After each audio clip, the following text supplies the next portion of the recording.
খেলা দেখা পালা শুরু হলো। আহা আমি না কি সুন্দর। আমার মতো ফর্সা গায়ের রং থাকলে মানুষ এমনি ফর্সা হয়ে যায়। বাহ, তাই নাকি? আমি তো কালো, তা বলে আমি সুন্দর না। আরে ফর্সা মানে বিশাল ব্যাপার। আরে তুই জানিস না, আরে কালো লোককে কেউ পছন্দ করে না, যেমন তুই কালো। ফর্সা রং থাকলে পৃথিবীতে কি সবকিছু করা হয়? ফর্সা বলে তোর বিশাল ব্যাপার নাকি? ও তুই রাজপুত্র ছেলে তাই না?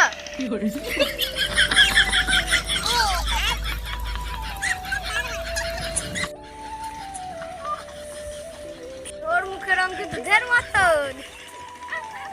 ওদের মধ্যে যা বেশি প্রশ্নের উত্তর দিতে পারবে সে ফার্স্ট। ফর্সা আমি জিতবো।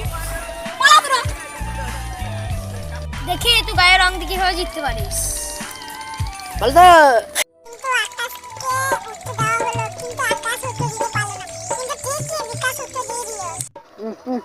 সামনে কিপা ফসই ভুল করলি। শালা কিপ্পা! গায়ের রং কাঁচা নয়, মাথার বুদ্ধি আগে।